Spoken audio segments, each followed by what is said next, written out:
Bien, on va maintenant passer à la dernière partie de l'émission. On va parler cloud, on va parler d'Epine. Pour ça, j'ai invité des vrais connaisseurs, des vrais experts du sujet, parce que je pense que tout le monde ici a déjà entendu parler de la d'Epine. Qui peut vraiment savoir de quoi il s'agit? Moi, perso, c'est des informations qui me sont encore un peu étrangères. Et on va essayer de donner une compréhension claire des enjeux techniques, économiques, réglementaires, stratégiques du d'épine, comme on dit, et puis surtout le lien avec le cloud et évidemment l'intelligence artificielle. Alors pour ça, je vais recevoir mes invités. Avant ça, n'oubliez pas bien sûr de reposter, de partager le lien de la vidéo. Si vous regardez en replay, évidemment, partagez également, mettez un commentaire, mettez un like, abonnez-vous, activez la cloche. Pour nous, c'est très important et ça nous permet de continuer à vous proposer ce type de contenu. Je rappelle aussi que vous pouvez contribuer à l'émission GM Web 3 grâce au Tipeee que nous avons lancé il y a quelques semaines de cela et qui vous permet, à partir de 1 euro seulement, de contribuer, nous offrir un petit café, un petit mot, un petit soutien. Ça nous fait très plaisir. Et vous trouvez évidemment le lien du Tipeee en description sur YouTube, mais également sur les plateformes de podcast. Voilà. Alors, je vais recevoir mes invités et d'abord, on va commencer par Axel. Bonjour Axel. Comment vas-tu? Hello. Je te laisse te présenter en quelques secondes. Yes, bien sûr. Donc, mic check, tout le monde m'entend, c'est bon? Parfaitement. Super. Bah écoute, bonjour à tout le monde. Moi, je m'appelle Axel Gobert. Je suis le CEO, donc le PDG, si vous préférez en français, de Freegum, qui est donc un projet, on va dire, d'épine, voilà, où en fait, on rend la blockchain tangible dans le monde physique. Parfait. Je vais recevoir également. C'est pas bon. Vous avez un retour? Il y a des GPU qui tournent derrière toi, là, je crois. Il y a des GPU qui tournent derrière moi. Je coupe mon micro. Ouais, là, ça va un petit peu mieux. Bonjour Steve, comment vas-tu? Problème technique, désolé. Non, t'inquiète. De toute façon, pour l'instant, en paramètre, tout va bien. Exactement. Alors, Steve, pareil, si tu peux te présenter rapidement. D'ailleurs, mettez, si vous pouvez, dans votre petit nom, mettre Steve et à côté le nom de votre boîte, par exemple. Si ça marche. C'est pas obligatoire, mais n'hésitez pas à le faire. Ça permet aussi que les gens puissent visualiser pendant l'émission et pendant le débat qui vous êtes. Vas-y, Steve, présente-toi. Écoute, moi, je suis le CEO donc, de HashGuard. HashGuard, c'est une solution qui facilite l'accès au stockage décentralisé.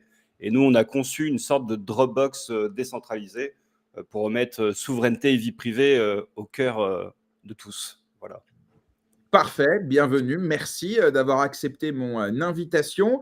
On va recevoir maintenant Gaspard de Steve Protocol. Pareil, même exercice. Salut Gaspard, comment vas-tu? Super la forme. Merci pour l'invitation. Donc, Gaspard Bonneau, CEO de Div Protocol, stockage décentralisé d'Epine Cloud. Excellent. D'ailleurs, je pense qu'on va se mettre comme ça. Et comme ça, celui qui prend la parole, il sera en grand. Voilà, parce que sinon, comme on est 5, ça ne tiendra pas le setup précédent. Et on va maintenant recevoir Brieux. Brieux, pareil, même exercice. Bonjour à toi, comment vas-tu? Eh bien, bonjour à vous, merci pour l'invitation. Donc, Dr Brieux Berruet, un docteur en informatique, CEO et cofondateur d'une société qui s'appelle Flashback. Et Flashback, c'est une plateforme de diversification cloud qui permet à toute entreprise d'avoir, avec une simple intégration, accès à des épines, donc du stockage de données décentralisé, ou du stockage centralisé avec Amazon, Google ou Azure. Très clair, merci beaucoup. Alors Steve, est-ce que tu peux gérer ton problème de son, de fond, parce que je suis obligé de couper ton micro, surtout quand tu ne parles pas. Donc n'hésite pas si tu peux à gérer ça. J'ajoute, s'il vous plaît, messieurs, quand vous n'avez pas la parole, coupez votre micro. Ça permet d'éviter les bruits ambiants. Si vous souhaitez intervenir, moi, je vous ferai tourner la parole, bien sûr, évidemment. Mais si vous souhaitez rebondir, évidemment, il y a un petit chat privé en bas sur lequel vous pouvez juste écrire « up ». Et comme ça, moi, ça me permet de savoir que vous voulez intervenir. Alors, évidemment, on va gérer le timing. Donc, je me réserve le droit parfois de vous dire « non, il faut qu'on avance parce que sinon, on pourrait passer 4 heures parce que le sujet est vaste ». Donc, voilà. Steve, le son, ça va être compliqué. Soit tu règles le son ambiant, soit tu actives ton micro seulement quand tu parles. Mais voilà, c'est pas très agréable. Vraiment, je pense à ceux qui nous écoutent. Alors, maintenant que les présentations sont faites, on va introduire un petit peu le sujet. On va poser un petit peu les bases pour les non-initiés, tout en gardant évidemment de la valeur pour les experts, ceux qui connaissent déjà le sujet. Alors, d'abord, qui se propose pour nous donner une définition de qu'est-ce que la dépine ou les dépines ou le dépine, je ne sais pas. Qui est chaud? C'est parti. Axel, on t'écoute. Allez, c'est parti. Moi, je dirais que la dépine, ça consiste à créer des réseaux physiques d'infrastructures, mais gérés de manière décentralisée. Donc, cela n'est pas géré par un acteur qui est centralisé unique, comme dans la plupart des réseaux d'infrastructures actuellement. Donc, pour comparer, je dirais mieux comprendre, dans le modèle classique, le réseau appartient à une entreprise, donc qui a les pleins pouvoirs. Donc, par exemple, si tu es client chez Orange et que tu n'as pas de réseau là où tu habites, tu l'as un peu dans l'os, on va dire, parce qu'ils n'ont aucune obligation d'avoir une antenne à côté de chez toi. Mais avec le modèle d'Épine, tu peux directement acheter une antenne, elle t'appartient, tu en fais ce que tu en veux, et elle te donne du réseau. Dans le meilleur des cas, elle peut même te récompenser en token. C'est aussi une particularité du Dépine, je dirais. Excellent. Je précise aussi à celles et ceux qui nous écoutent, évidemment, n'hésitez pas à poser vos questions dans les commentaires. Je les vois ici. Et si elles s'inscrivent dans le plan de l'émission, évidemment, on les partagera et on y répondra directement. Est-ce que l'un d'entre vous veut apporter une précision ou un ajout sur la définition de qu'est-ce que la dépine? D'ailleurs, dépine, l'acronyme, il signifie quoi? Decentralized Physical Infrastructure Network. Ouais, c'est ça, ok. Non, mais, et en français, ça veut dire quoi? Infrastructure physique décentralisée, un truc comme ça, ouais, c'est ça. Ouais, c'est ça, ouais. Réseau physique réseau d'infrastructures physiques décentralisées. Brieux? Oui, alors en effet, les acronymes sont assez variés. Et en effet, le DePIN, c'est aussi une question de ce qu'on appelle du permissionless, donc la capacité en fait à des services ou des fournisseurs physiques avec de l'hardware de participer ou de contribuer à un réseau. Donc en fait, on reprend le principe initial pour la finance décentralisée avec Bitcoin, mais appliqué pour des technologies du cloud, par exemple du stockage de données, ou même pour de l'IoT, pour de la Wi-Fi. Et donc le champ d'application dépasse en fait la DeFi, la finance décentralisée, en essayant en effet de créer des protocoles et des approches pour, comme a dit Axel juste avant, en effet de limiter cette partie centralisée des acteurs comme Google ou Amazon. Ok, merci. Quelqu'un d'autre? Voilà, bon, n'hésitez pas, je ne vais pas vous reposer la question à chaque fois. Si vous ne mettez pas de up, ça veut dire que c'est bon pour vous. Et dans ce cas-là, on enchaîne. Voilà, comme ça, c'est fixé. Merci, messieurs, déjà pour ce petit point définition. Quels sont les principaux secteurs qui sont aujourd'hui adressés ou intéressés, en tout cas, par justement la dépine?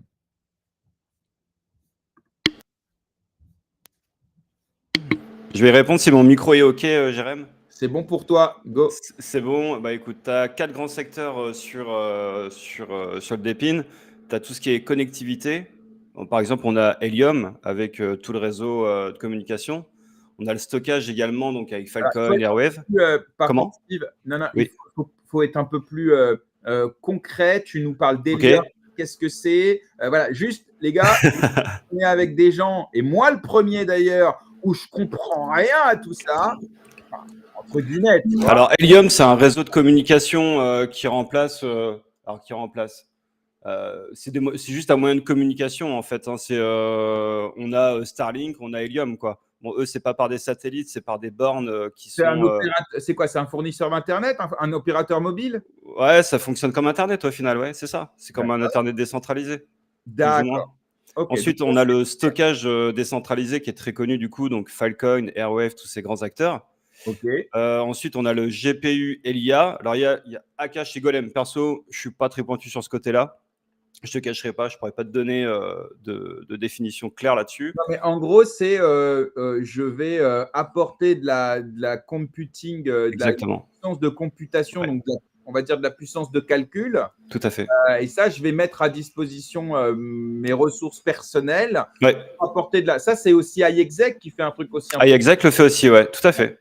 Et C'est là, très bien de le souligner. ça nous renvoie, alors je parle de choses qui parlent sans doute à l'audience, à Bitcoin. Bitcoin, il faut de la puissance de calcul pour miner les blocs. Donc aujourd'hui, ce sont des grandes fermes de minage, des grands professionnels qui sont. Et là, aujourd'hui, tu peux, chez toi, le son est chiant. Comment parler pas. Désolé, mais merci. Et juste, vous le remettez quand vous parlez. Et donc là, tu peux de chez toi fournir de la puissance de calcul que soit que tu n'utilisais pas, soit que tu utilises pour cela. Et donc, tu es récompensé par ça. OK, Steve, je te laisse continuer. Ouais, je suis vraiment désolé pour ce micro. Je ne sais pas d'où ça vient. Sinon, tu ne peux pas faire autrement, changer ton setup je pourrais éventuellement. Je finis juste ça. Je vais changer de setup. Il n'y a pas de souci. C'est mieux parce qu'on va passer 1h30 ensemble et je pense ça va être chiant. Ouais, merci. Je te laisse finir, le dernier secteur, en fait, c'est tout ce qui est les capteurs. Là, pareil, en gros, tu as deux sociétés moi, que j'avais retenues, mais pareil, je ne suis pas fin connaisseur là-dessus. Je sais les secteurs qui sont couverts, mais pas. T'inquiète pas, tout ce que tu sais, on attendra. Ouais, pas de souci. Il y a les capteurs avec Wither XM et Dimo. Voilà, c'est les deux plus gros dedans. Voilà, donc ça, c'est 4 grands secteurs. J'ai pas compris. Tu vois, Steve, tu me parles de capteurs. J'ai pas compris. C'est quoi? Il n'a pas capté. Il n'a pas capté les capteurs, le monsieur, là. Mais non, mais tu vois, les gars, s'il vous plaît, je sais que vous êtes dedans tout le temps. Et donc, peut-être que c'est le problème. C'est le gros problème, d'ailleurs. Mais tu me parles. Justement, ici, on essaye. On ne fait pas pour nous l'émission. Nous, on aurait pu s'appeler, tu vois. Donc, comme ça, on aurait fait des tests micro, on aurait été impec. C'est vrai. Moi, je n'aime pas préparer trop les émissions à l'avance, sinon, ce n'est pas naturel. Alors, donc, les capteurs, ça veut dire quoi? Concrètement, à quel moment tu as besoin de décentraliser l'infrastructure physique pour les capteurs? Tout ce qui va être les connexions, l'IoT et compagnie, tout ce secteur-là, hein, concrètement. Voilà, pour faire très simple. L'IoT, c'est l'Internet des objets, mais par exemple, pour donner un cas d'usage, c'est par exemple, moi, chez moi, je vais mettre un capteur pour capter la météo et comme ça me fait un réseau décentralisé pour avoir des micros, s'il vous plaît, messieurs, quand vous ne parlez pas. C'est ça, par exemple, c'est pour la météo, par exemple. Je donne peut-être c'est con ce que je dis, hein, je ne sais pas. Par contre, Tout à fait, mais je suis obligé de up. Oui, mais c'est pas tout à fait, on peut avoir ce cas d'usage, effectivement, de tout ce qui est connecté chez toi. Bon, on n'ira pas jusqu'à la brosse à dents connectée, qui était une énorme blague, mais effectivement, oui, c'est pour protéger tout ce système de réseau. Tout à fait. Très bien. Je change de setup, je reviens jamais. Ouais, merci Steve, me prend pas mal, hein, mais merci beaucoup. Brieux, tu voulais rajouter quelque chose? Ouais, en fait, quand il parlait de capteurs, on peut parler, par exemple, imaginons que tu es une entreprise aujourd'hui qui fournit des capteurs pour l'agriculture, pour des fermiers, d'accord, pour à peu près collecter la température, l'humidité dans un champ. Donc, tu vas disposer de tes capteurs, mais cette gestion des capteurs est en fait faite par une société elle-même.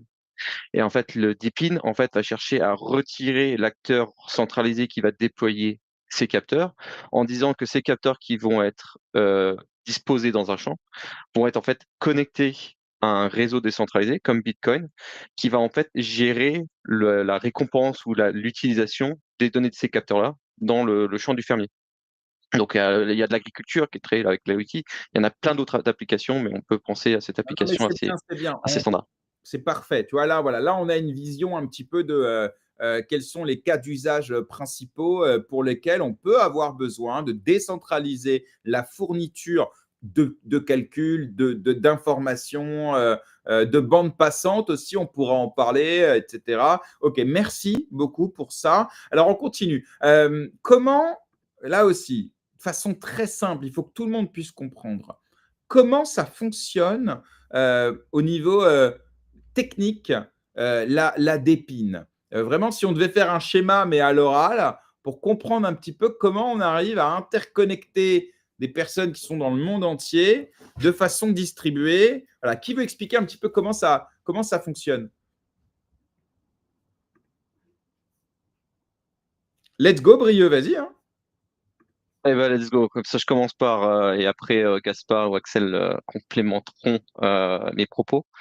Donc techniquement, en effet, pour ne pas non plus perdre tout le monde, comme on l'a dit, en fait, l'idée, c'est de réutiliser un peu ce qu'a fait Bitcoin. Si on regarde un peu ce qu'est Bitcoin, finalement, pour valider les transactions, Bitcoin a besoin de ce qu'on appelle des fermes de minage. Donc, c'est des unités de calcul, des ordinateurs, qui vont en fait valider les transactions entre un portefeuille A et un portefeuille B pour, en effet, après faire de la récompense et être sûr que la transaction soit valide.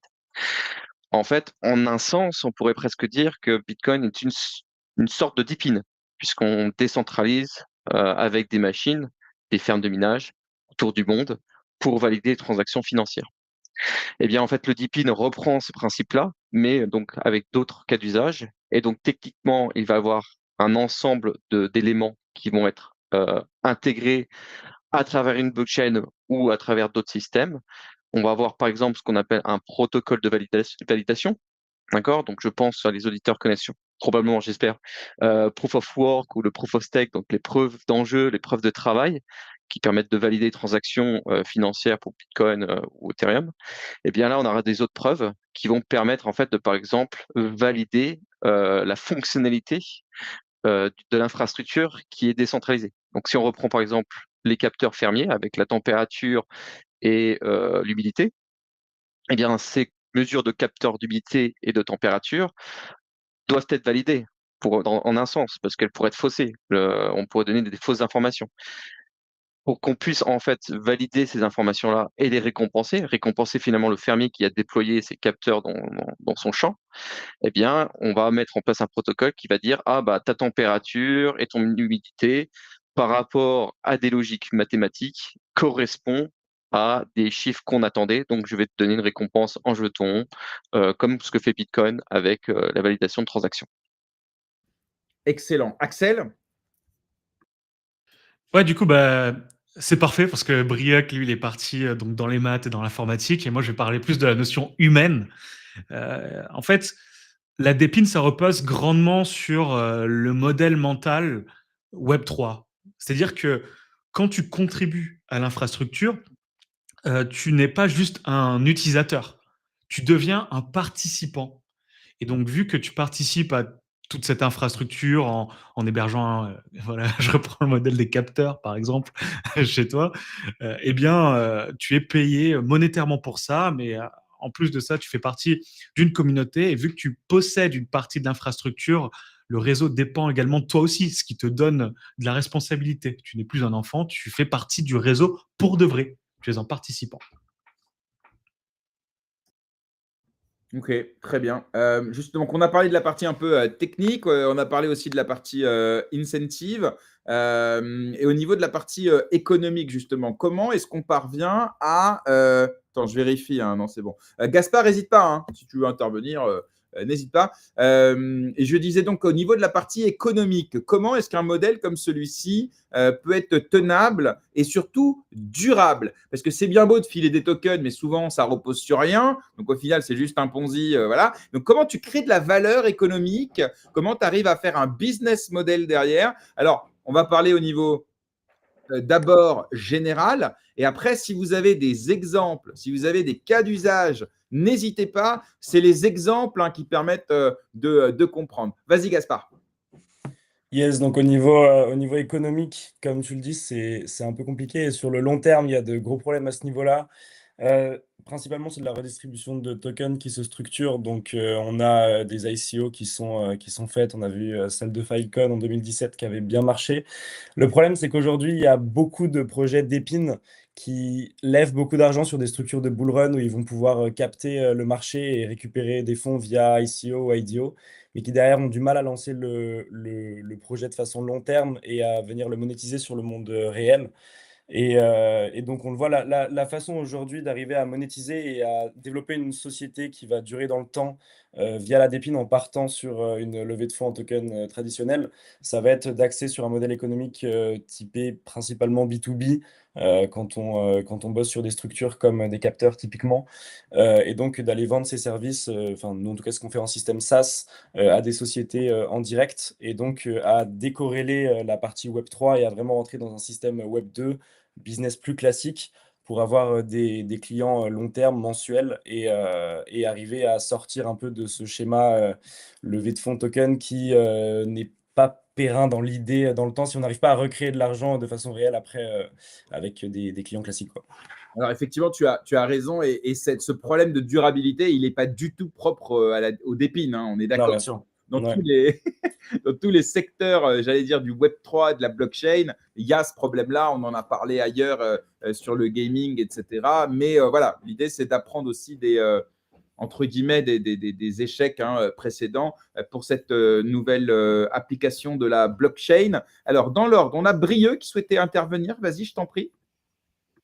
Alors oui, c'est au niveau du cas d'usage. Je vais reprendre le même cas d'usage de cette ferme, hein, qui va comme ça un peu faire une sorte de ligne directrice pour les auditeurs. Mais cette ferme dont on disait que le fermier a déployé ses capteurs dans son champ, eh bien avec le token, en fait, il y a aussi cet intérêt de récompenser de manière non centralisée, donc sans aucun intermédiaire, ce déploiement de capteurs dans son champ. Parce qu'un capteur, finalement, qui prend l'humidité et la température, il peut être intéressant pour le fermier pour connaître, par exemple, si son champ évolue bien et sa culture se déploie correctement.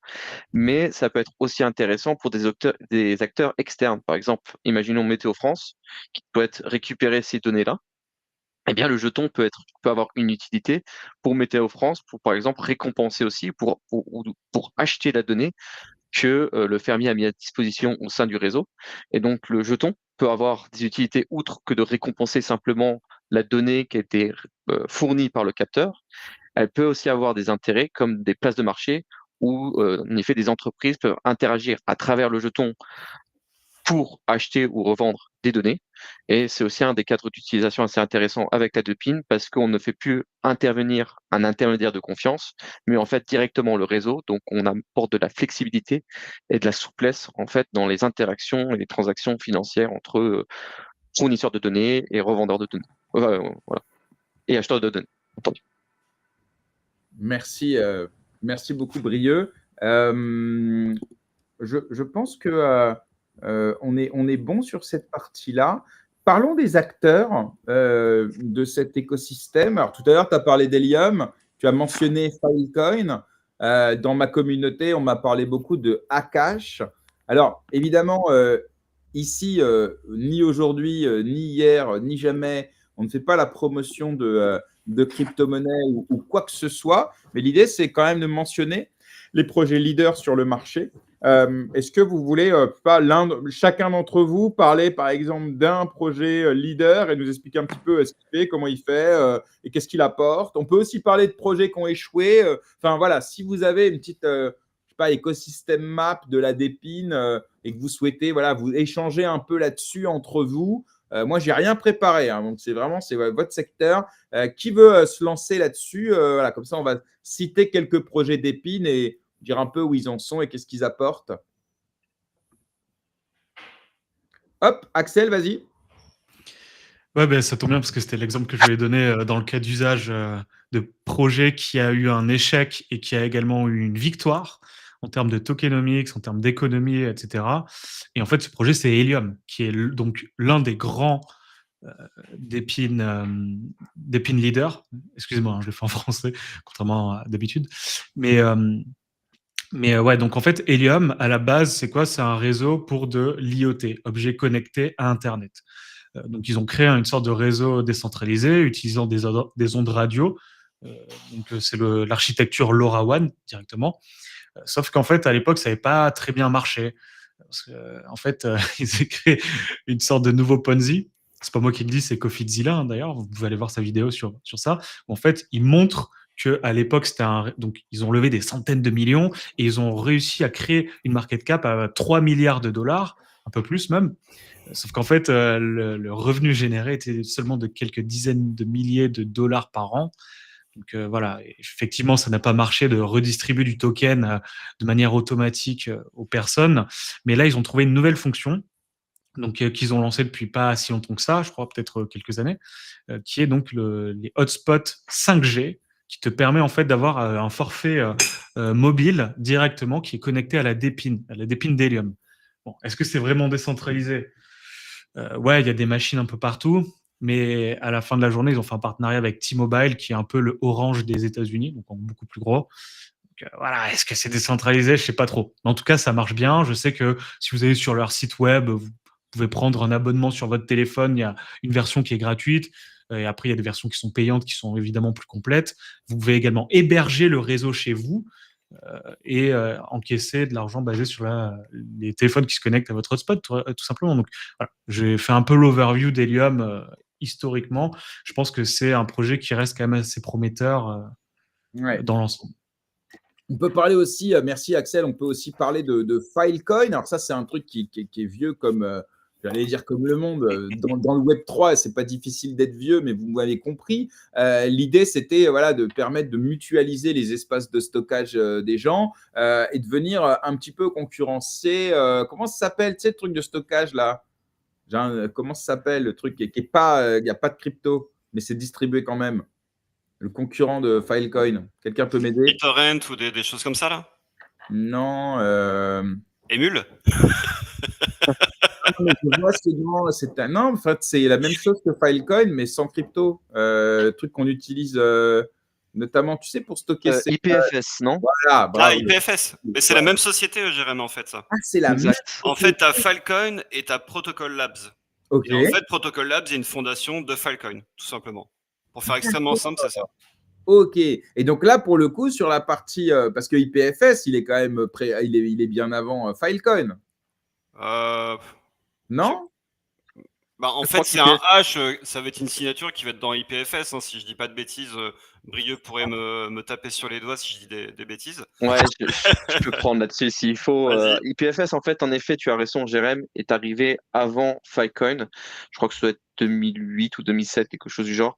Donc, au moins 7-8 ans avant le lancement du projet Filecoin. Et en fait, lorsque Protocol Labs a créé Filecoin, ils sont arrivés à un problème qui est en fait l'adoption du réseau qu'ils avaient distribué, puisque les participants, en fait, n'étaient pas vraiment stables au sein du réseau, ne restaient pas au sein du réseau pour pouvoir sécuriser et stocker la donnée sur le long terme, et donc de pouvoir la restituer aux utilisateurs.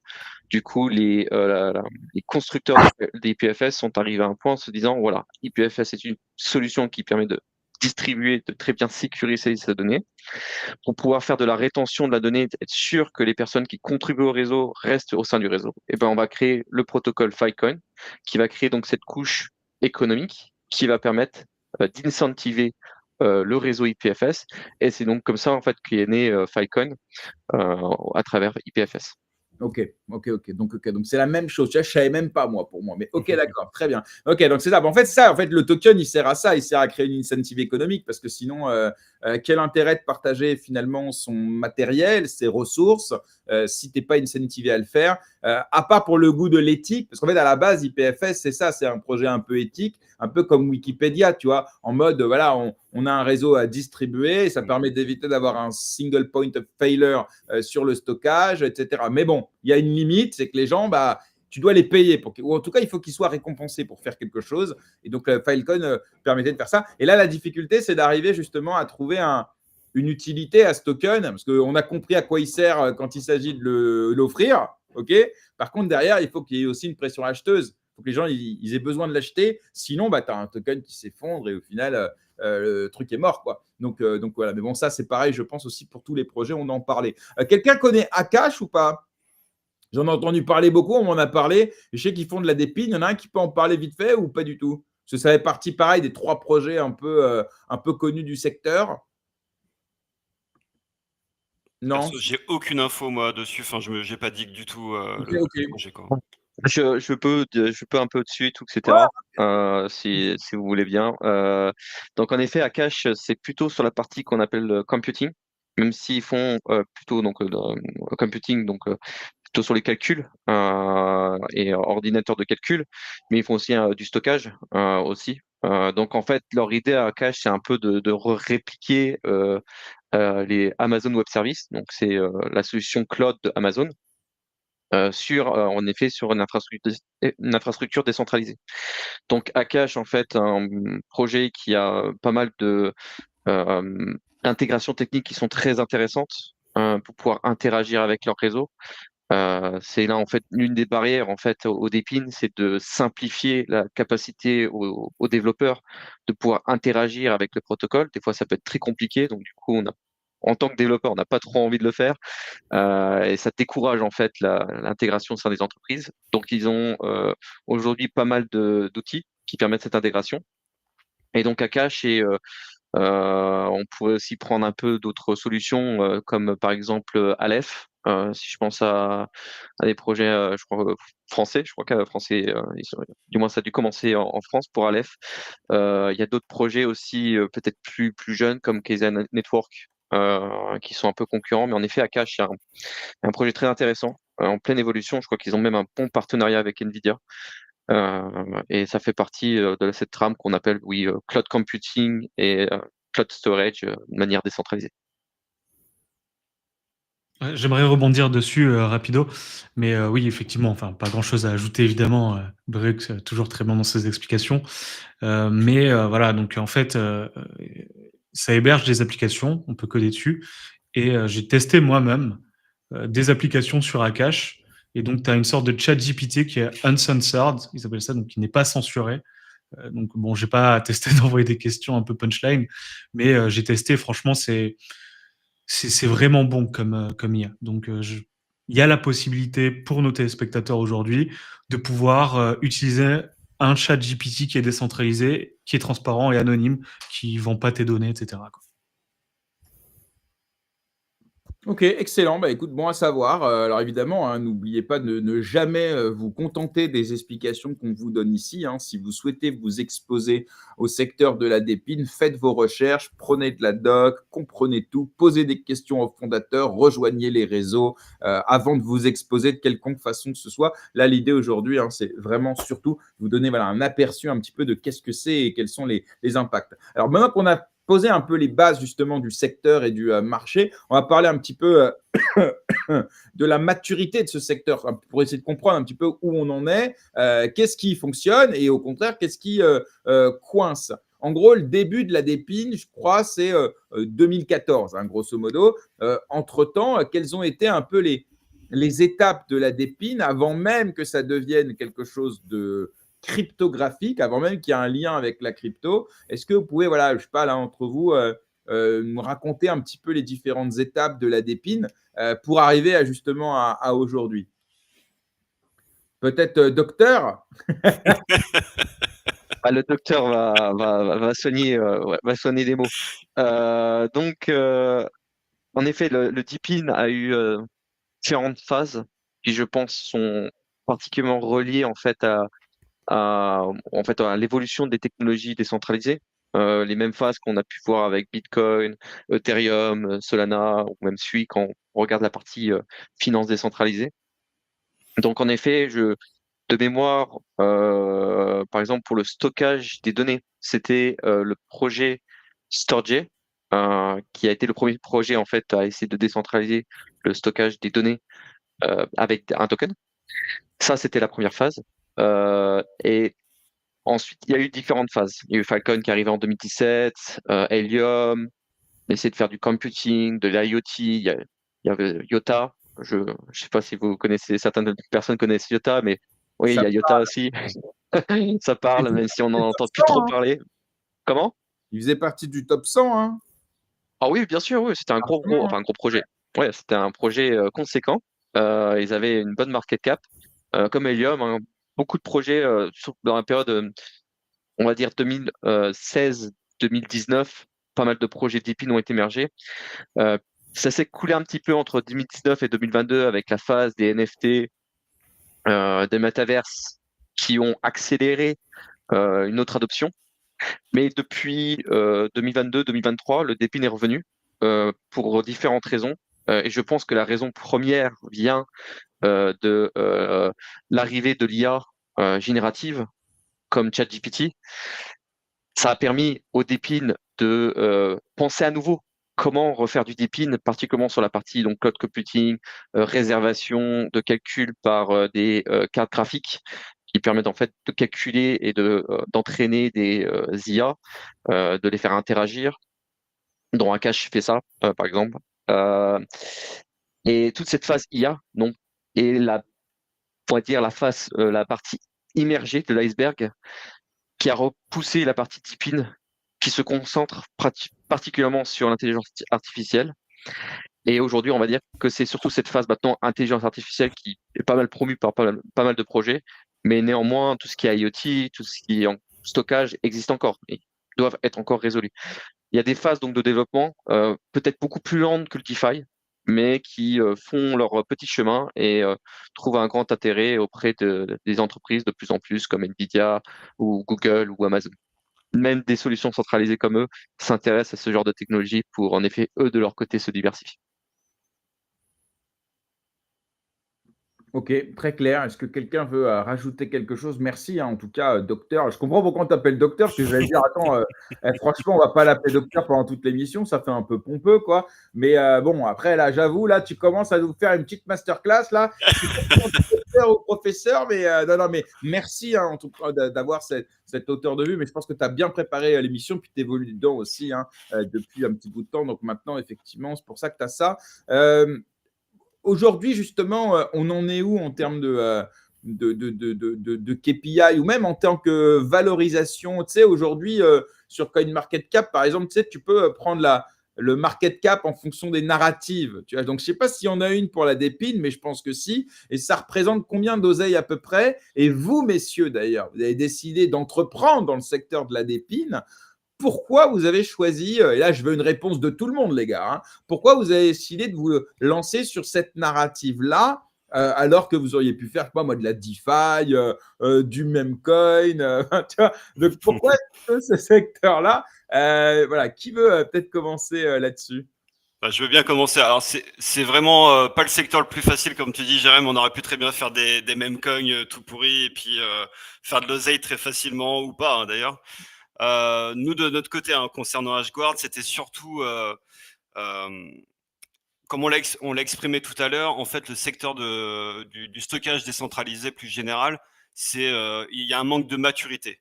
Vraiment, il y a pas mal de solutions. Il y en a qui ont complètement échoué et d'autres qui sont encore là, comme Filecoin par exemple. Et donc, on avait la possibilité de rendre plus mature ce secteur-là et de proposer des outils sans forcément un wallet, tout un système de blockchain très complexe et de pouvoir le mettre entre les mains des utilisateurs. Nous, personnellement, c'était vraiment cet axe-là qu'on a pris et redonner une souveraineté parce que c'était le sujet, nous, de base et d'actualité, même si je ne veux pas trop en faire ici, de pouvoir donner un objet souverain entre les mains de chaque personne en ayant son propre espace de stockage cloud avec ses propres clés directement de son espace de données. Donc, nous, vraiment, c'est le domaine de la vie privée. Donc tout ce qui est privacy, souveraineté numérique qui nous intéressait à étudier dedans. Et également la traçabilité, parce qu'on peut faire énormément de choses avec le stockage décentralisé et la traçabilité. Et vraiment, ce secteur-là permet ce genre de choses. C'est des vrais outils, quoi, pour le coup. Vous êtes donc il y a quand même une grosse partie d'éthique hein, dans ce que j'écoute, une partie limite philosophique. Et effectivement, c'est important hein, pour donner un petit peu de sens à ce qu'on fait. Brieux, vas-y. Bien, niveau KPI, Pardon, je t'interromps parce que nous, on s'est croisés à la Paris Blockchain Week. exact. Et en fait, avant, tu faisais pas Flashback, tu fais autre chose. Et quand je t'ai vu, je t'ai dit alors quoi de neuf avec donc le nom de l'autre projet. Et tu vois, j'ai pivoté, maintenant je fais Flashback. Tu veux nous raconter un petit peu ça? Oui, bah on va dire c'est lié à ce que a dit Steve. Et en fait, les challenges qu'on peut retrouver en fait dans le secteur du dépine. Le projet initial était appelé Défélé. Donc c'était en fait, on avait cette idée un peu, je pense, comme beaucoup d'autres projets deepin qui voulaient faire du stockage de données décentralisé. Donc nous, on s'était orienté sur cette solution-là. On avait pas mal développé cette solution-là. On est allé on avait commencé ce projet à la Paris Blockchain Week 2023. Donc ça remonte un peu. Et on a développé, on a discuté avec pas mal d'acteurs dans Web3. On a remarqué qu'il y avait des gaps technologiques et d'adoption au sein même du Web3.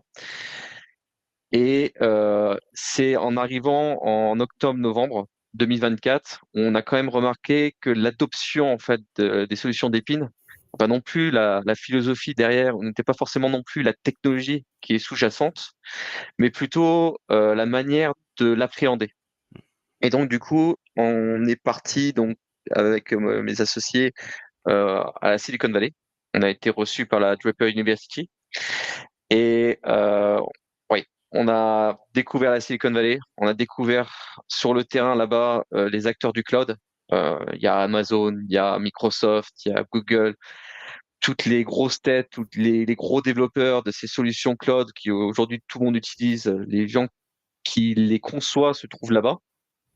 Et donc, en discutant avec eux, on a remarqué que l'accessibilité et la capacité d'avoir cette accessibilité auprès des solutions décentralisées était en fait le frein ou un frein majeur, du moins de notre perspective, pour l'adoption des solutions d'Epine.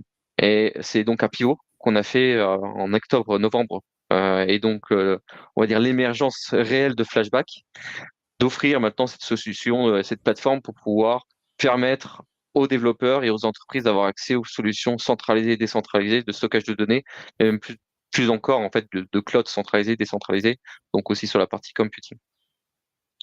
Et ça, oui, c'est un pivot qui nous est arrivé. C'est la vie de l'entrepreneur. On arrive, on voit des choses, on pivote une fois, on pivote deux fois.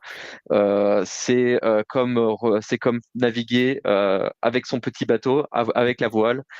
Le vent change, il faut savoir jouer avec le vent et continuer d'aller dans la direction et de garder son cap, mais les directions vont être différentes pour atteindre son cap. Et oui, après, c'est un peu notre aventure qu'on a eue. Et je vais rebondir un peu sur les KPIs. S'il y a des gens qui sont intéressés pour voir un peu l'attrait du secteur d'Epine, vous avez en effet CoinGecko, CoinMarketCap, avec des sections storage, d'Epine, etc. Mais il y a aussi un petit outil assez intéressant sur la partie plutôt revenu des réseaux qui s'appelle depine.ninja. Là, vous pourrez voir plus factuellement, enfin c'est mon point de vue, mais je vois ça de manière plus factuelle sur les revenus tangibles des réseaux. Et on peut s'apercevoir par rapport aux revenus qui sont des solutions centralisées aujourd'hui, encore une grande marge, on va dire, d'acquisition et d'adoption, qui, je pense, on travaille tous ici plus ou moins à cette adoption et à réaliser cette adoption, dont Flashback en fait partie. Ok, excellent, excellent. Gaspard, toi, qu'est-ce qui t'a poussé à te lancer sur cette narrative, encore une fois, hein, je répète ce mot-là, plutôt qu'une autre, alors que finalement, le champ des possibles, il est vaste dans le Web3. Ouais, carrément. Alors moi, c'était vraiment une idée un peu anti-GAFAM, en vrai, pour être honnête. J'ai toujours été, je sais pas, un peu frustré sur le fait qu'on avait des moyens de transparence et qu'on les utilisait pas et que c'était des gens donc qui, enfin, avaient la pleine possession des données. Et surtout, ça n'a jamais été très clair sur ce qu'ils faisaient derrière. Quand tu regardes les politiques d'utilisation typiquement d'Apple avec les clouds d'Apple, tu comprends à moitié qu'ils revendent tes données et qu'ils en font un peu ce qu'ils veulent. Et moi, ça me frustrait de voir ça. Et donc, en partant de ce posterior-là, il y a 2 ans et demi maintenant, j'ai commencé à développer donc un système qui permet de stocker les données de façon décentralisée. Et la règle, nous, ça a toujours été, voilà, comme le disait Steve, la souveraineté. Nous, c'est le point le plus important. Je veux que nos clients et les personnes qui utilisent le cloud soient les seuls possesseurs des données. C'est pour ça que nous, en fait, on est une structure qui permet de les stocker, mais on ne se considère pas comme un détenteur de données. On a vraiment le protocole qui permet d'aller les stocker et ensuite c'est le client qui les possède de façon intégrale. Et donc c'était toute l'idée. Et après il y a eu plein de choses. Moi je connais du monde qui a perdu des données sur l'incendie en 2021 du cloud d'OVH. Tu vois, c'est des petits détails comme ça. Ben moi je connais bien quelqu'un qui a perdu des données dessus. Bon, pas de Nous, chance. nos serveurs, à l'époque, ils étaient en partie chez eux. Et je me rappelle, tout a cassé. Il y avait eu. Enfin, Ouais. je me rappelle, c'était fou. Ouais, l'incendie de Strasbourg. Et donc, ça, tu vois, c'est ces choses-là au fur et à mesure qui ont fait que je me suis dit, mais on peut faire quelque chose de mieux. Alors aujourd'hui, c'est clair que c'est compliqué et je dirais que le principal problème, enfin, la principale difficulté qu'on a, ça va être d'arriver à prendre des acteurs Web 2. Enfin, moi, aujourd'hui, mes clients, c'est des vrais acteurs Web 2 qui n'ont rien à faire dans le Web 3 et les amener vers une solution qui est quand même technique. Et donc, pour faire ça, il faut avoir un côté utilisateur qui est le plus simple possible et qui permet une adoption simple sans rentrer, si tu veux, avec des systèmes de wallet trop complexes et de bloquer l'accessibilité. Mais donc voilà, moi c'est comme ça qu'on est parti. Ok, très clair. Axel, je t'ai pas posé la question à toi, je crois. Ouais, c'est vrai. En fait, la blockchain, c'est quand même une belle technologie. Ça apporte de la transparence, de la sécurité, ça élimine les middlemen, donc le transfert de valeur est moins cher, etc. Donc on pense vraiment que la blockchain, c'est une technologie qui peut bénéficier au monde. Le problème, c'est que le retail, le normie, comme on dit dans le Web3, il ne comprend pas. Et donc, en fait, il n'y a pas d'adoption de masse. Quand on regarde l'adoption d'Internet, le normie, il ne comprenait pas non plus à l'époque, avant les années 90. Et en fait, ce qui a permis que cette personne normale mette Internet chez soi, c'était pas les applications, l'accès à la librairie d'informations qui est Internet, etc. Parce que ça, c'était déjà le cas. C'était pas ça. C'était parce qu'on a mis des objets physiques qui sont les box Internet chez eux. Eh bien, nous, on est parti du même postulat. Donc, on a un modèle mental qui est similaire à Internet. Et on s'est dit, on va rendre la blockchain tangible, mettre des boîtiers directement chez les personnes pour démocratiser cette technologie. Donc, c'est un UX qui est facile à comprendre. Tu as juste à brancher chez toi et ça marche. Il y a un dashboard qui permettra de monitorer ta box, etc. Sauf qu'en fait, c'est lié à la blockchain. Donc, en fait, voilà, nous, ça part d'un postulat où on veut rendre cette technologie qui peut bénéficier au monde de manière mainstream, quoi. Ouais. Et je crois qu'on a fait le tour un petit peu de vos choix. Et c'est quoi les principales barrières que vous rencontrez? Alors, vous êtes tous les trois français. Donc là, voilà, on a un bon échantillon de l'écosystème d'Épine français. Il ne doit pas y avoir 14 000 boîtes, ou alors dites-moi si je me trompe. Hein. Mais c'est quoi les principales obstacles, principaux obstacles que vous rencontrez au quotidien, que ce soit un obstacle technologique, un obstacle réglementaire, un obstacle financier, un obstacle commercial? Parlez-nous un petit peu de votre vie d'entrepreneur par le prisme de la dépine aujourd'hui. Mais est-ce que le premier obstacle, j'en pousse un, c'est d'abord que les gens comprennent rien? Parce que franchement, c'est quand même pas compliqué. DeFi, on comprend. C'est la même chose que la finance, mais sur la blockchain. Dépine, j'ai le sentiment, aussi parce que c'est plus récent, hein, que c'est quand même plus difficile à faire comprendre. Mais dites-moi si je me trompe. Ça dépend sous quel regard, en fait, on va l'aborder le sujet. Parce que si on prend le côté d'épine pure tech, comme nous explique le professeur avec nous, du coup, c'est vrai que pour le retail, ça va être hyper casse-pied. Si on le prend du côté cloud, souveraineté, on efface, on abstrait un peu toute la couche de difficulté, là, tout de suite, c'est beaucoup plus facile. Par contre, on se retrouve au niveau commercial et réglementaire, on peut prendre ces deux points-là, parce que c'est un peu le même sujet quelque part. L'adoption est un peu plus lente. C'est-à-dire qu'on ne va pas avoir une croissance rapide là-dessus. Parce qu'il y a pas mal de facteurs là-dessus. Nous, par exemple, chez Ashgorn, on a une solution qui est extrêmement simple, etc. Alors, aujourd'hui, ne l'essayez pas. On est en pleine maintenance dessus. Mais sinon, c'est extrêmement simple à utiliser comme un clone normal. Le problème aujourd'hui, c'est que les gens ont des outils sur leur téléphone portable, leurs ordinateurs, qui leur simplifient la vie au quotidien. Et eux, ils s'en foutent de comment ça marche. On va être très clair sur le sujet. Donc, en fait, quand tu as ton Google Drive, iCloud, etc., ça fonctionne, on paye et on se soucie même pas de ce qui se passe derrière. Du coup, c'est très difficile de pénétrer ce marché-là et de proposer un outil qui dit, bah voilà, vous avez un cloud souverain, vos données, personne ne les revend. C'est très niche quelque part et c'est très compliqué de pouvoir le faire. Par contre, le sujet qu'on peut mettre derrière, c'est de se dire, si demain les Américains nous coupent le jus, tout ce qui est Google Cloud, etc., et les outils Word et compagnie, bah, en fait, on est à poil, quoi. Donc, on a quand même ici en France des entrepreneurs là autour de cette table qui sont capables quand même de créer cette valeur et le au cas où, on est quand même derrière pour ces choses-là. Et on le voit même dans le secteur centralisé avec des OVH et compagnie. Ils galèrent également à exploser sur le marché. Ils ont très peu de parts de marché là-dessus. Donc, on a à la fois des outils très simples, mais une difficulté de pénétration de marché et d'acquisition derrière qui est complexe. Par contre, au niveau du B2B, ça, c'est beaucoup mieux reçu. On a vraiment des choses qui vont pouvoir se mettre en place derrière ça. Et troisième point, c'est la réglementation qui, pour moi, est très floue. Alors, je suis pas avocat, hein, je vais parler, peut-être les collègues auront plus de points à aborder là-dessus, mais au niveau RGPD, c'est très compliqué. C'est-à-dire qu'aujourd'hui, par exemple, sur notre solution HashGuard, la personne a ses documents qui sont chiffrés, il possède la clé de ses données, c'est décentralisé, c'est quand même relativement très protégé. On rentre dans les cases RGPD, mais il y a encore une ambiguïté parce que du coup, si on veut retirer son document du stockage de données décentralisées, ça va mettre du temps, étant donné que c'est un contrat, un lead qui a été fait avec la personne qui va proposer le stockage décentralisé, ça va mettre du temps à sortir. Alors, ça peut mettre 1 mois, 15 jours, 18 mois, ça dépend du deal, quoi. Grosso modo. Ah ouais, ça c'est intéressant ça. Ouais. Et alors justement, ouais, ça confirme un petit peu l'intuition que j'avais, c'est-à-dire que la dépine en B2B, ok, je comprends. Ouais. Par contre, c'est vrai qu'au niveau du particulier, alors moi je dis le truc tout con, mais la DeFi, on comprend, tu achètes des cryptos, tu les prêtes, tu les empruntes, tu swaps, tu as ton intérêt immédiat. Sinon, ça peut être un use case passif. Alors moi, par exemple, j'utilise Grass.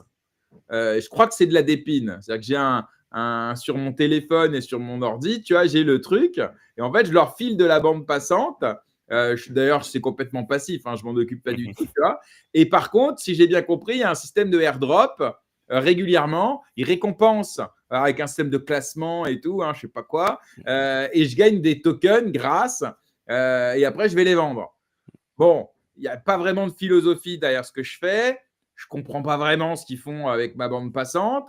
Les tokens, je les récupère, je vais les vendre ou je spécule avec, mais à aucun moment, je me pose la question de savoir qu'est-ce que je peux faire avec ce token. Donc, moi, je suis vraiment un passager clandestin. Quoi. Tu vois, je prends le train, mais je ne comprends rien. Non, mais il y en a plein des gens comme moi, tu vois. Donc, voilà, la question, c'est comment est-ce qu'on arrive à passer de l'opportunisme, dont on a besoin aussi, hein, évidemment, il y a besoin de mecs comme moi quand même pour avoir des métriques, pour avoir de la bande passante, etc., à une vraie utilisation, j'allais dire, active. Ouais, Brieux. Alors, c'est une bonne question. Parce que tu as fait, en fait, en effet, tu as expliqué comme une personne qui a un retail, donc finalement un individu, son interaction auprès du DePIN. Et on voit en même temps, comme disait Steve, que le DePIN a un gros intérêt en B2B. En fait, le DePIN a les mêmes barrières, on va dire, pour la partie explicative que ce que est le cloud aujourd'hui. Si je demande à un retail, une personne lambda, qu'est-ce que le cloud? Bon, déjà, il va me dire, c'est quoi le cloud? Il ne sait même pas ce que ça veut dire le mot cloud. Et après, je doute qu'il ait aussi la capacité de pouvoir expliquer ce qu'est le cloud. Bah, maintenant, et donc, le cloud, alors d'ailleurs, c'est pareil, le drive ou le cloud ou pas? Okay. C'est différent en fait. Ah, c'est différent. Dans l'esprit, oui, le cloud, pour moi, c'est le drive. C'est un truc où je mets mes dossiers. C'est pas un stockage physique, c'est un stockage digital. Et je vais sur Google Drive. Pour moi, ça, c'est du cloud. Mais tu vois, j'y connais rien, c'est pour te dire. Hein. En fait, c'est une partie ou une sous-partie du cloud. Un peu comme l'IA, on pourrait voir, où on a l'IA générative avec le LLM, le ChatGPT qu'on voit. Mais en fait, l'IA est bien plus grande que ça. Il y a pas mal de composantes qu'en fait, pas mal de gens ne comprennent pas ou ne connaissent pas. Et donc, du coup, pour le DePIN ou même pour le cloud, il y a beaucoup de composantes en fait qui sont créées expertes et qui sont dédiées ou même vouées à être expliquées ou interchangées qu'entre business ou qu'entre experts. C'est pour ça que même le cloud, en fait, pas mal de points d'adoption ou de compréhension. Lorsqu'on essaie de comprendre un peu plus le cloud, même quand on est développeur débutant, qu'on commence sa journée dans le cloud, eh bien, on en apprend beaucoup de choses sur les 5 premières années parce que c'est un univers très complexe. Et donc, niveau technique, pas que technique, hein, mais même ne serait-ce que financier ou économique, avec plein d'interactions. Il y a aussi des problèmes de compliance, de souveraineté. On parlait de RGPD qui, en effet, se relie à toi, Jérém. En tant qu'individu, on doit respecter la RGPD en Europe. On doit aussi respecter la RGPD qui est en US, qui est différente de l'européenne. On doit respecter la RGPD qui est différente au Japon par rapport à l'Europe. La RGPD différente en Chine. Bon, ça, je pense que tout le monde peut un peu le comprendre, mais qui est aussi donc différente de ce qu'il y a en Europe. Et donc, chaque État ou chaque organisation d'État ont des RGPD qui sont différentes. Et il n'y a pas que ça. Il y a encore plein d'autres couches de complexité. Par exemple, si on prend les données médicales, des données médicales demandent des un cadre réglementaire et de compliance encore plus complexe. En France, si vous stockez de la donnée médicale, elle doit être stockée dans des centres de données en France, répartis avec une distance géographique de X kilomètres, pour vous retrouver avec en fait une liste de choses qui peut dépasser en fait l'individu sur la compréhension de la technologie d'épine finalement. Mais sur ça, Donc c'est pour ça Brieux, que Yeah. juste je me permets, hein, désolé. Sur la donnée médicale, c'est un vrai sujet. Parce que ça, c'est que ça soit le secteur d'épine ou le secteur centralisé, à aucun moment c'est respecté. On va juste prendre un petit point rapide là-dessus. Vous êtes une association de sport et vous faites une fiche pour les équipes qui vont venir chez vous jouer et vous allez leur poser la question, donc combien ils vont être, leur âge, qu'est-ce qu'ils mangent, donc tout ce qui est allergie, etc. Est-ce qu'il y a des personnes qui ont des maladies, etc. Donc tout le monde va remplir le Google Forms et tout le monde va l'envoyer. Ça, c'est de la donnée médicale. C'est complètement interdit. Donc en réalité, en fait, avec un Google Forms fait via Google, donc du coup, on enfreint déjà la RGPD. Voilà, donc ça, c'est vraiment important de se le dire, c'est que même nous, si on galère sur ce terrain-là au niveau de la RGPD, sur le secteur du stockage décentralisé, pour moi, je balaye le sujet dans le sens où tant que nous, on est très réglo et qu'on fait les choses bien, on va passer encore sous les radars. Évidemment, si on est une société aussi grosse que Proton Drive, par exemple, ou même plus, on va commencer à nous taper sur les doigts et nous demander des comptes. Mais plus globalement, dans le secteur centralisé, se gêne pas du tout pour enfreindre la RGPD de A à Z, quoi. Ah oui, oui, Mais, c'est le secteur réglementaire en effet qui peut être vachement. Chacun essaie de respecter plus ou moins les règles, mais finalement c'est un peu, on retrouve la même problématique avec Mika pour la partie financière décentralisée. Eh bien, dans le monde du cloud, on a encore plus de layers. Donc déjà, puisque le DePIN fait intervenir des tokens, donc fait intervenir du Mika, on se retrouve en plus avec des cadres réglementaires additifs où en fait le respect, en effet, va être plus ou moins fait dans les règles. Mais en effet, même pour le retail, aujourd'hui, il y a de la RGPD. On sait qu'il y a des lois qui protègent. Après, le respect au sein des entreprises elles-mêmes, il y a beaucoup de doutes. Mais alors après ça, encore une fois, on l'avait vu avec Mika, on l'avait vu avec Psan, et ça évoluera toujours. Quand tu es dans un secteur de niche qui monte, il faut le temps que les autorités analysent le secteur et agissent et modifient les lois en conséquence. Alors on est en France, donc comment ça va se passer et combien de temps ça va prendre, ça c'est une grande question. Mais moi en vrai, c'est un sujet qui m'inquiète pas trop parce que je pense que justement ça tend à venir se positionner et s'adapter du moment qu'on a un produit qui ne vise pas à être mauvais pour nos clients. Je vois pas à quel moment on risquerait de se faire taper dessus à ce niveau-là. Après, pour moi, le vrai enjeu qu'on a derrière, et c'est un enjeu qui est pas seulement pour la Dépine, mais qui est globalement pour toutes les sociétés Web3 qui tendent vers des cas d'usage plus institutionnels et avec des sociétés plus classiques, c'est la crédibilité et c'est la liaison entre les activités Web3 et Web2. Je m'explique. Si demain, nous, on décide de lancer un token, de faire une ICO, une IDO, peu importe, et donc de lever des fonds via token, on va être directement assimilé comme étant une société qui a développé une crypto-monnaie. Et quand tu veux aller bosser avec la Banque de France ou l'armée française pour vendre tes services, c'est très compliqué et je l'ai vu de mes propres yeux. Il faut faire bien gaffe. Et moi, en tout cas, aujourd'hui, le défi que j'ai, c'est de me dire, d'un côté, je peux aller prendre quand même pas mal d'argent si je me débrouille bien pour pouvoir développer mon produit et faire quelque chose de scalable et durer dans le temps.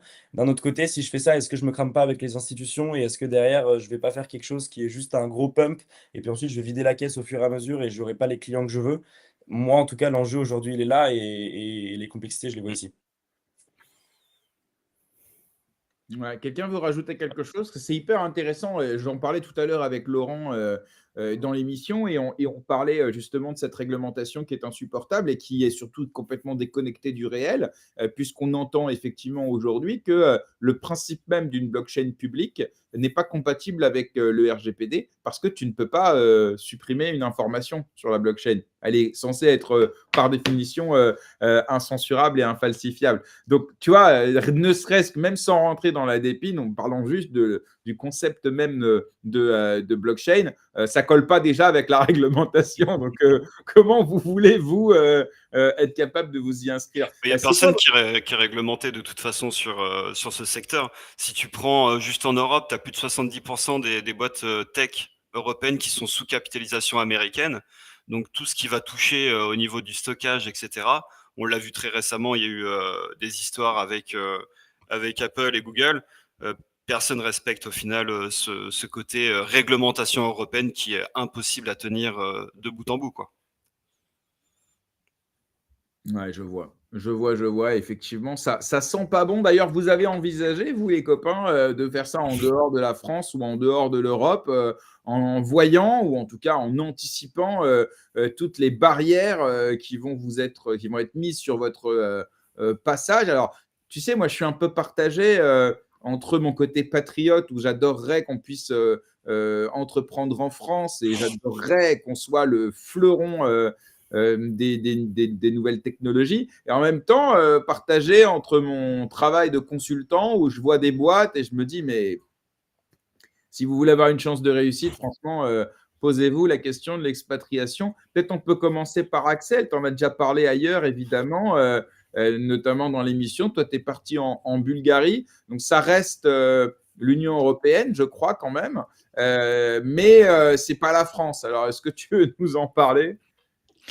Ouais, exactement. En fait, déjà, il faut savoir un truc, c'est que mon père me disait à l'époque, quand tu crées une entreprise, ne la fais pas en France parce que tu ne le sais pas, mais tu es un actionnaire majoritaire dans ta boîte sans le savoir parce que ils te prennent beaucoup de pourcentage en termes de taxes.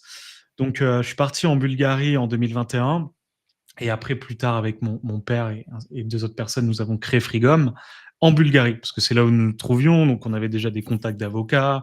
On va dire que même d'un point de vue fiscal et administratif, c'est quand même pas mal. Et ça reste quand même régulé dans l'UE. Donc, ça reste sérieux, en fait, et c'est un gage de sécurité pour nos investisseurs. Mais c'est vrai qu'on envisage de plus en plus tout simplement partir aux États-Unis, partir en dehors de l'Europe, parce qu'on voit comment ça évolue. Tu sais, il y a cet adage qui dit que les Américains créent, les Chinois copient et les Européens régulent. Et c'est exactement ce qu'on voit en fait en crypto, en IA. C'est exactement ce qui est en train de se passer. Trump a déclaré les États-Unis seront la capitale de l'IA et de la crypto. Les Chinois également, et on voit qu'ils sont mis à assouplir toutes les règles liées à la crypto. Et nous, on est là en train de faire des débats. Ouais, alors l'IA, qu'est-ce qu'on fait, machin. Putain, les gars, on n'a pas d'IA, quoi, tu vois. On On pas a Mistral. d'IA. On a Mistral. Oh. Ouais, super. Bon, Sous moi, j'aime bien. capitalisation américaine. Allez, voilà. J'aime bien écouter les podcasts du CEO de Mistral parce qu'il est pertinent, mais sinon, on ne rivalise pas du tout avec OpenAI ou d'autres boîtes, quoi. Donc, en fait, à un moment donné, faut être honnête avec soi-même et se dire que le business, il est fait aux États-Unis, il a toujours été fait aux États-Unis et il sera toujours aux États-Unis. Donc, Après, il y a deux sujets. Il y a le sujet de quel marché tu vas aller adresser, et tu peux adresser le marché américain sans être américain. Bon, même si c'est quand même plus simple quand tu es sur place pour plein de raisons, surtout avec la politique de Trump qui vise à promouvoir les acteurs locaux. Mais nonobstant cela, si tu es, je ne sais pas moi, basé à Dubaï, par exemple, tu as déjà beaucoup moins de pression réglementaire, fiscale, etc., même de charges sociales pour tes salariés. Enfin, j'entendais un truc hier, en France, tu veux payer à un mec 3 000 balles, ça te coûte 6 000. Pour ces mêmes 6 000 euros, le salarié, il touche 5 000 aux Émirats arabes unis. Donc bon, mais c'est vrai que voilà, alors bon, pour revenir peut-être un peu au sujet du jour, mais vous êtes des entrepreneurs et donc pour le coup, peut-être Brieux aussi, je te pose la question. Toi, tu as Nefele, donc tu as pivoté, ou on peut dire que tu as arrêté, je ne sais pas exactement comment le dire, et je ne vais pas le dire à ta place, mais tu as décidé de lancer Flashback. Mais bon, qu'est-ce que tu as appris, entre guillemets, de l'échec de Nefele que tu ne referas pas justement avec Flashback? Du coup, avec Flashback, on est parti aux États-Unis. Enfin, on a créé Nefeleto Voilà. en France. Je ne savais On, pas, on est- on tape dans le mille. voilà, donc on a pivoté et créé la société aux États-Unis. Donc du coup, on est une société américaine. You're an Là, je reparle. Yeah. Le Cocorico a été tenté pendant plus d'1 an et demi Mais c'est en effet tous des aspects réglementaires, soutien financier. Il y a pas mal de facteurs qui jouent sur la vie d'un entrepreneur dans ses décisions. Le soutien et surtout notre clientèle, nous, de ce qu'on réalisait maintenant avec Flashback, avec notre pivot, on a remarqué que ça fait aussi bien plus de sens aux États-Unis. Aux États-Unis, il faut comprendre aussi que, par exemple, pour le cloud, l'utilisation du cloud, elle est beaucoup plus fréquente chez les Américains, puisque finalement, tous les gros cloud providers sont américains, donc c'est voilà, strip and stars. Tout le monde fait confiance à Google, Amazon et Microsoft pour voilà, gérer leurs données et tout. Donc, un intermédiaire de confiance beaucoup plus simple qu'en effet par rapport aux Européens avec ces acteurs américains ou d'autres pays avec ces acteurs américains. Et donc, du coup, nous, dans notre analyse de marché, dans notre produit qu'on propose, trouver une meilleure opportunité aux États-Unis, un meilleur soutien financier aux États-Unis. Et aussi, j'ai des associés qui ne sont pas français. Je suis le seul français. J'ai un associé qui est en Espagne et un autre qui est à Londres. Du coup, on est plutôt européen et on a surtout cherché un moyen de trouver l'endroit où on pourrait euh, vendre le produit et avoir une acquisition de marché le plus intéressante possible. Donc les États-Unis nous parlent beaucoup. Je dirais pas forcément d'un point de vue fiscal et tout. Il y a peut-être certains avantages aux États-Unis, mais c'est pas forcément l'Eldorado. En effet, Dubaï, surtout pour la partie Web3, est beaucoup plus intéressante, on va pas se mentir. Mais il y a des intérêts, surtout plutôt du marché. Si même vous êtes un entrepreneur et que vous cherchez à lever des fonds, on ne va pas se mentir qu'aux États-Unis, je ne sais pas si tu as vu, Jérém, les rapports ou peut-être les dernières histoires qui se sont faites sur les levées de fonds récentes du premier trimestre 2025. Je crois que ça s'est élevé à 1,4 milliard en France, alors aux États-Unis, on est autour des 90 milliards. Au niveau des startups, il y a pas, c'est pas la même dimension, c'est pas la même recherche. On ne Oui, recherche pas forcément la même chose. Pour les startups, c'est mieux. en Europe et encore pire en France, on n'a pas de marché de capitaux. C'est ça la réalité. Donc à partir C'est de ce ça. moment-là, quand tu sais que l'épargne des Français, c'est sur du livret A pour payer du logement social, et en Europe, c'est pareil. Bon, il n'y a pas de marché de capitaux, donc tu n'as pas de capitaux. Donc, bon, c'est normal. Aux États-Unis, c'est différent. Les Américains, ils investissent leur retraite, c'est les fonds de pension. Donc, il y a du cash, tu vois. Après, il y a aussi une appétence au risque qui est différente. Il y a une culture aussi de comment gérer son argent. Et donc, il y a du cash pour financer justement tout ça. Et puis, il y a aussi, on ne va pas se mentir, en France, tu as la France n'a pas le droit de privilégier un acteur français au nom de la sainte concurrence pure et parfaite ou je sais pas quoi là. Aux États-Unis, ils s'en tapent. Aux États-Unis, c'est marché public américain, subvention américaine, et il n'y a pas quelqu'un qui vient leur dire bah non, ça c'est pas gentil pour ton voisin allemand. Non, ça marche pas. Donc de toute façon, le contexte est complètement différent. Donc voilà. Et en fait, ce que je vois, et c'est triste ça, c'est qu'effectivement, là, on a un exemple. Un gars, il a essayé pendant 1 an et demi en France, et ça ne marche pas. Donc, il va aux États-Unis. J'étais mercredi avec d'autres entrepreneurs Web3 à Angers, et je parlais avec un et il me disait j'essaye en France, et puis si ça ne marche pas, j'irai ailleurs. Et en fait, c'est un truc que j'entends tout le temps. Alors, pas au même stade de maturité. Il y en a, ils sont déjà partis. D'autres, ils vont partir. D'autres, ils se disent de toute façon, on n'aura pas le choix à un moment donné. Donc voilà, bref, je t'avoue que ce n'est pas très optimiste tout ça, mais en même temps, quand j'entends ça 10 fois par jour, évidemment, ça m'embête parce que vous êtes tous des entrepreneurs en puissance et que je vous souhaite évidemment que ça fonctionne. Mais bon, voilà, c'est vrai que ce n'est pas facile. Gaspard, toi, tu as des enjeux réglementaires, tu as des enjeux business ou même financier, de levée de fonds. Est-ce que les gars, vous avez été accompagnés par parce qu'il paraît qu'en France, il y a au moins un truc bien quand tu lances ta boîte, c'est que trouver des subventions, la BPI, tout ça, il paraît que c'est plutôt facile. Après, c'est plus compliqué, mais voilà, c'est ce qu'on entend souvent. Est-ce que vous avez ce retour, toi, par exemple, Gaspard?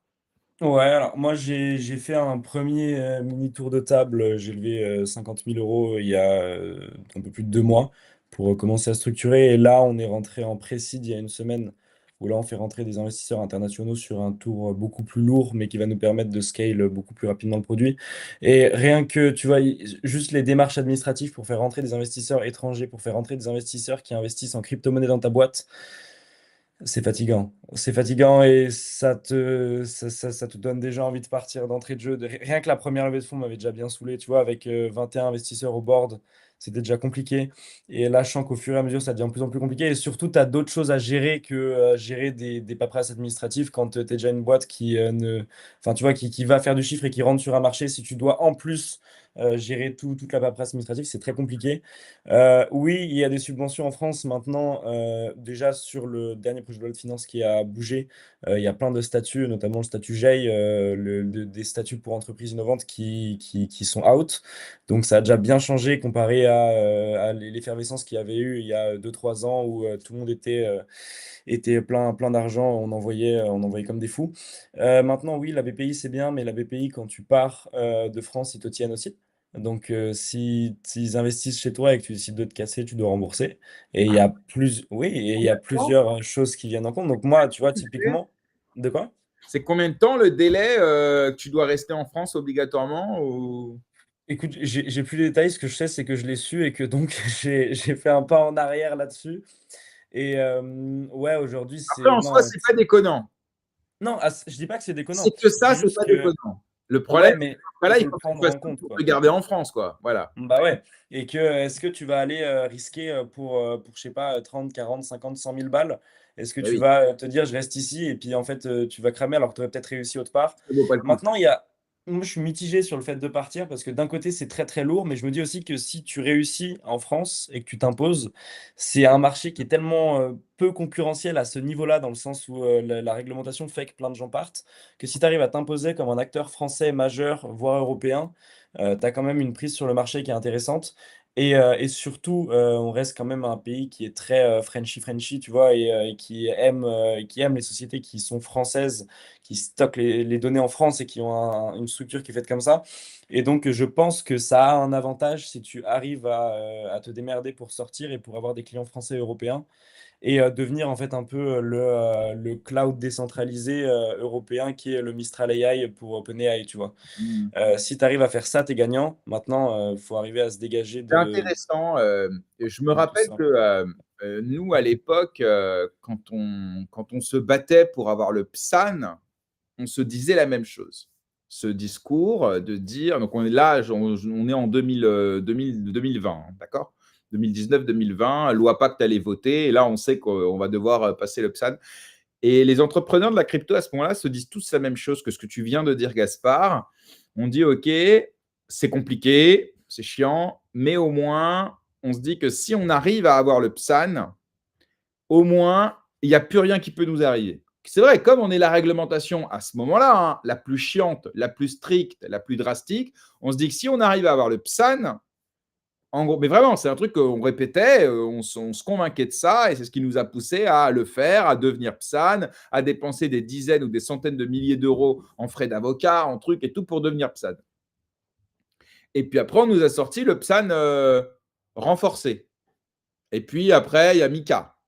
Et à chaque fois, on se dit, ouais, mais attends, parce que là, par contre, si on arrive à être ça, alors là, il n'y a plus rien qui peut nous arriver. Sauf qu'entre-temps, il y a un écrémage. Il y avait 10 000 boîtes. Aujourd'hui, il en reste 150. Tu vois, parce qu'à chaque fois, c'est plus compliqué. Et puis, on avait aussi l'idée de se dire, ouais, mais tellement les barrières d'entrée, elles sont importantes, elles sont difficiles, bah, ça ne va pas permettre à des acteurs étrangers de venir. Donc, on va être protégé. Bah ouais, mais non. Parce qu'en fait, ces barrières, elles sont importantes, mais ça n'empêche pas les grosses boîtes américaines de venir.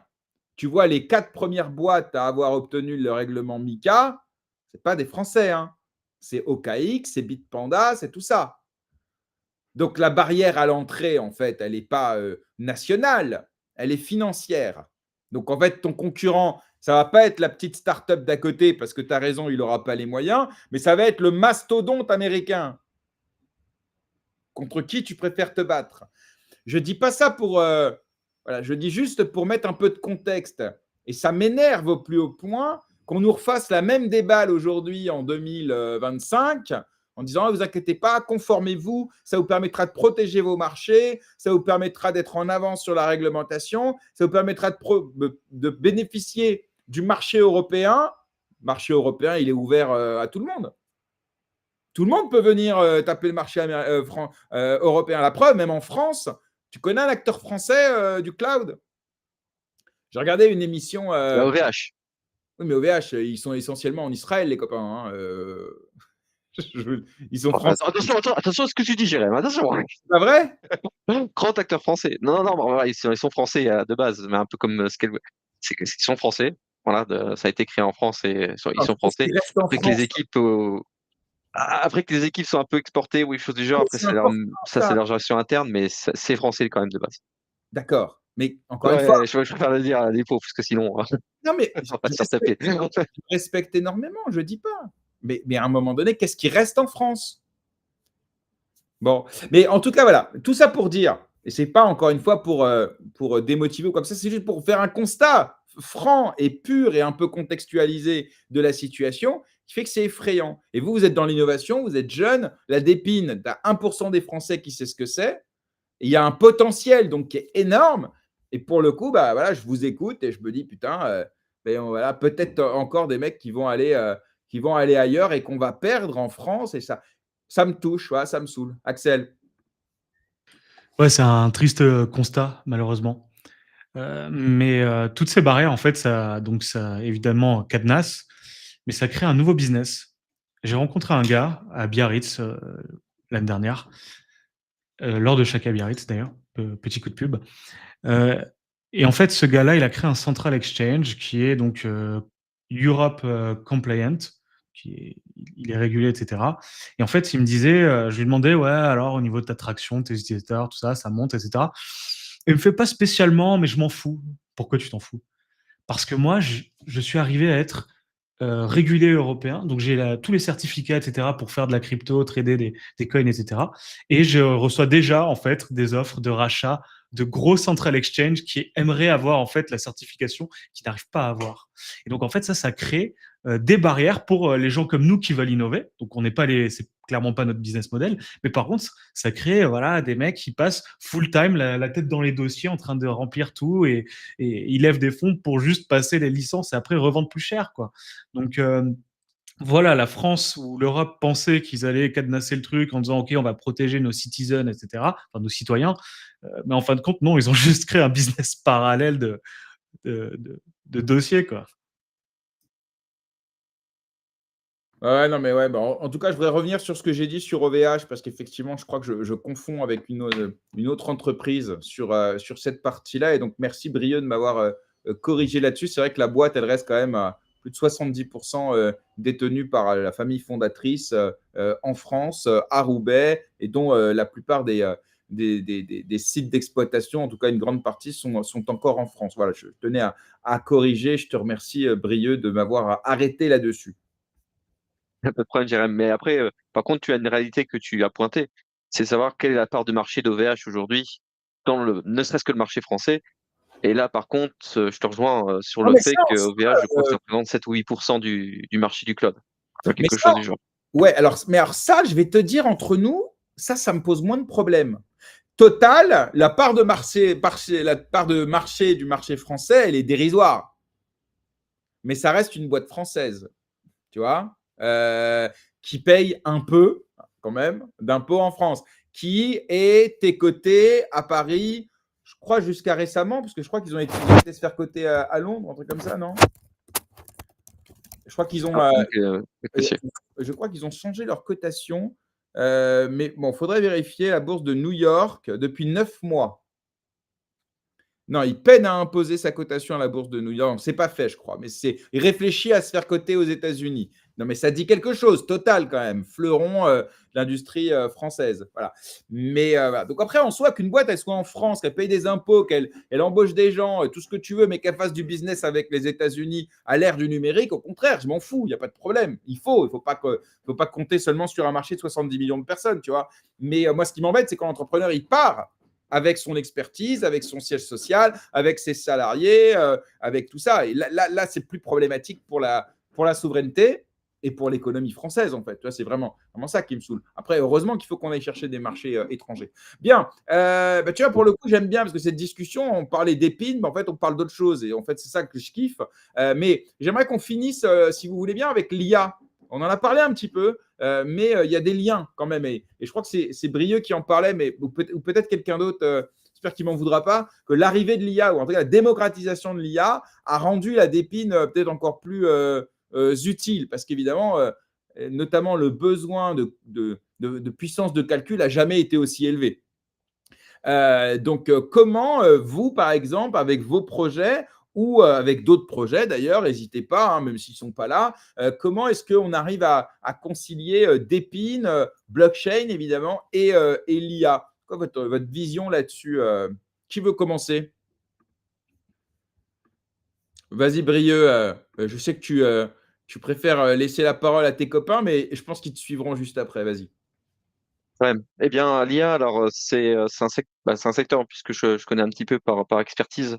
Donc du coup, l'IA pour la dépine en termes de ressources, en fait la ressource que peut apporter le dépine est très intéressante pour l'IA parce que en effet le gros problème de l'IA aujourd'hui, je pense que tout le monde en entend parler, c'est les coûts, c'est aussi l'hypercentralisation dans certains acteurs comme OpenAI. Il y a Anthropic, ou les gros fournisseurs comme Amazon ou Google. Et donc du coup, la grosse question qu'on peut se poser, c'est comment je peux faire moi en tant que petite entreprise pour jouir de l'IA sans forcément devoir payer des coûts et une intégration avec ces solutions hyper centralisées et très chères. Et donc il y a des acteurs philippines qui construisent ces IA décentralisées dont on a encore parlé d'Akash. Je vais pas faire la promotion d'Akash, mais on en a parlé, ils en font partie, qui cherchent à construire cette solution d'IA, de génération d'IA, de solutions d'IA qui sont distribuées sur des unités de calcul à travers le monde et non pas autogérées par une entreprise. Ça peut aussi permettre ce qu'on appelle euh, la gouvernance sur l'IA, ou du moins la confiance sur l'IA. On se pose beaucoup de questions sur l'IA. On dit, ah, l'IA, je sais pas comment ça fonctionne, c'est une boîte noire. Euh, il y a beaucoup de questions au niveau de l'individu, mais aussi même des entreprises qui se posent la question sur la qualité de l'IA. Et le DeepIn peut apporter plus de transparence. Du moins, il y a beaucoup de projets qui travaillent sur apporter de la transparence et de la confidentialité sur l'IA pour les entreprises et pour les individus, qui est assez majeur. Aujourd'hui, quand vous utilisez ChatGPT, alors déjà dans la version normale ou individuelle payante, vous redistribuez vos données. Toutes les données, tout ce que vous mettez sont redistribués à OpenAI. Il ne faut pas chercher midi à 14 heures. La seule solution technique, enfin, du moins légale qu'ils proposent, c'est la solution entreprise. Dans cette solution entreprise, là, ils disent explicitement qu'ils ne récupèrent pas leurs données pour l'apprentissage et le training de l'IA. Ça ne veut pas forcément dire qu'ils ne récupèrent pas la donnée pour d'autres applications ou d'autres raisons. D'accord? Et donc, du coup, aujourd'hui, on feed énormément ces solutions d'IA. Le DeepIn pourrait mettre une sorte de barrière à, on va dire, l'immersion de ces grandes entreprises dans la vie privée des gens et permettre aussi probablement une diversification et une distribution des personnes qui peuvent générer et faire eux-mêmes leur IA. Le DeepIn peut apporter cette partie un peu plus d'adoption de masse, un peu comme on retrouve toujours cette philosophie du Bitcoin en fond. Bitcoin qui cherche à démocratiser le paiement et le transfert international pour tout le monde, avoir une monnaie, une banque pour tout le monde, et on retrouverait un peu le DeepIn comme le cloud et l'IA de tout le monde. Ouais, merci beaucoup pour cette overview. Comme on dit, Axel, tu voulais prolonger? Ouais, non, c'est clair, c'est très, très intéressant, l'IA et la blockchain. Pour le coup, c'est les 2 tech les plus prometteuses. Quand on parle d'IA, je pense qu'il y a plusieurs questions qui se posent. Questions problématiques, par exemple, est-ce que la personne va utiliser l'IA pour le bien et non pas le mal? Est-ce que le résultat que je vois est vrai et non pas biaisé? Qu'est-ce que la personne qui recueille mes données va faire avec ces données? Évidemment, il y a plein d'autres questions à se poser, mais je pense que ça, c'est des questions dont la blockchain peut répondre. Par exemple, pour la pertinence du modèle, être sûr que voilà, il y a ChatGPT qui me dit c'est le modèle 4.0. Est-ce que c'est vraiment ce modèle-là que j'utilise? Eh bien, on met une zero knowledge proof et en fait, ça peut directement valider, nous dire qu'on utilise bien ce modèle-là. Ce qui peut après, ensuite, affirmer que le résultat est conforme. évidemment, dans la manière d'entraîner, en parlant de résultats, la manière d'entraîner l'IA peut se faire de manière décentralisée. Donc la DePIN peut grandement jouer un rôle là-dedans. Évidemment, on parlait tout à l'heure de données de santé dans le cloud. On peut parler très bien de données de santé pour entraîner une IA qui serait spécialisée là-dedans. C'est-à-dire qu'au lieu de faire une étude randomisée sur une zone particulière, par exemple, je sais, moi, la zone de Paris, eh bien, on pourrait très bien dire, OK, on prend plusieurs hôpitaux qui sont distribués et décentralisés donc, à travers l'Europe, par exemple. Et donc, en fait, ça nous permet de randomiser et donc de recueillir des données partout en même temps, à travers l'Europe et le monde même. On pourrait très bien imaginer tout ça. Donc, la DePIN peut grandement aider à entraîner l'IA, garantir les résultats, la transparence, et après, bien sûr, il y a tout un délire de gouvernance qui pourrait être mis en place avec l'IA pour être sûr qu'elle soit utilisée pour le bien. Ouais, c'est vrai que il y a un sujet éthique sur l'IA qui a été évoqué par plusieurs acteurs, notamment des Layer 1 comme Multiversix ou encore NIR, plus récemment Bitensor évidemment, dans lequel l'IA pourrait permettre d'être une espèce de machine de vérité ou une machine d'histoire aussi, puisque l'histoire, c'est le fait de retrouver qui a fait quoi. Aussi une machine de vérité, qu'est-ce qui est vrai, qu'est-ce qui ne l'est pas. Aussi une machine qui permettrait de savoir différencier un humain d'un non-humain, par exemple. Donc voilà, donc ça c'est pour les liens entre l'IA et la blockchain, basiquement. Et c'est vrai que pour tout ça, il faut de la puissance de calcul. Tu n'as pas le choix, de toute façon. Donc là, la DePIN peut s'inscrire, par exemple, là-dedans. Mais bon, après, il y a sans doute d'autres use cases auxquels je n'ai pas pensé. Mais c'est intéressant, en tout cas, de voir ces révolutions technologiques reprendre. Est-ce que, messieurs, vous pensez qu'on a fait le tour du sujet ou est-ce que vous aimeriez, sur le sujet, avant qu'on passe au mot de la fin, bien sûr, peut-être rajouter un élément qu'on aurait peut-être omis autour justement de la DePIN et de l'évolution du cloud, justement? Non? Vous pensez qu'on a fait le tour? Eh bien, magnifique. C'est déjà pas mal de sujets en tout cas. J'espère que ça a intéressé pas mal le public et je pense qu'il y en aura pas mal de questions et de choses qui vont arriver dans le futur. Du coup, voilà, c'est un sujet à regarder. Je conseille tout le monde de suivre un peu la DePIN. Ouais, mais je pense que c'est important et surtout, c'est important que la France puisse prendre sa part là-dedans. Bon, après, même si la boîte, tu sais, je suis en train de réfléchir, je me dis, bon, allez, au pire, même si la boîte, elle n'est pas basée en France et tout ça, si l'entrepreneur, c'est un Français, bon, ça fait quand même rejaillir un petit peu sur le pays. Qu'est-ce que tu veux que je te dise? Bon, T'as pas tort, hein. T'as pas tort parce que la solution à Silicon Valley, on en parle peut-être un peu moins, mais si tu prends Datadog, Snowflake, il y a pas mal de boîtes de données finalement aujourd'hui dans le monde qui sont en fait fondées par des Français et qui ont été faites à Silicon Valley. Donc il y a quand même une sorte de petit cocorico à Silicon Valley, du moins au niveau des fondateurs. Mais tu as raison sur le fait que il y a quand même cette tendance-là avec des fondateurs qui se trouvent à la Silicon Valley. Donc, du coup, il y a, je crois, 17% des unicornes américaines qui sont faites par des Français. Donc, il y a quand même eBay, c'est le terreau français. français est très bon. eBay, c'est français. Oui, oui, oui, non, mais il y en a beaucoup, en fait. On s'en rend pas compte. Et donc, du coup, en France, on a beaucoup de talent, beaucoup de savoir-faire. Il faut juste bien l'exploiter. ouais. Bah, écoutez, les copains, on va se souhaiter que ça fonctionne. Je vais vous laisser le mot de la fin. Qui veut commencer? Je ne sais pas si vous avez quelque chose à dire par rapport à vous, à votre projet, ou voilà, je vous laisse une petite minute à chacun. Qui veut commencer? Ouais, je veux bien faire un petit mot de fin. Donc déjà, merci à tous pour cette bonne conversation. C'était cool. Merci GRM de nous avoir host sur ton live. Du coup, nous, on lance la partie digitale de Freegum avant de sortir la partie physique, qui sera donc disponible sous invitation lundi. Donc, si vous voulez faire partie des early adopters de Freegum pour évidemment avoir un avantage sur les autres, n'hésitez pas à nous envoyer un petit message sur notre compte Twitter, là, Freegum, voilà, tout simplement, comme c'est écrit, et nous vous donnerons une invitation. Excellent. Quelqu'un d'autre? Steve, peut-être, tu voulais dire un mot? On t'entend pas. Ah, c'est normal, c'est moi. C'est toi le maître du micro. Depuis le début. Déjà, merci, Jérém, en vrai, de nous avoir invités. C'était très, très cool. Je pensais encore plein de choses à ajouter sur tout ce secteur.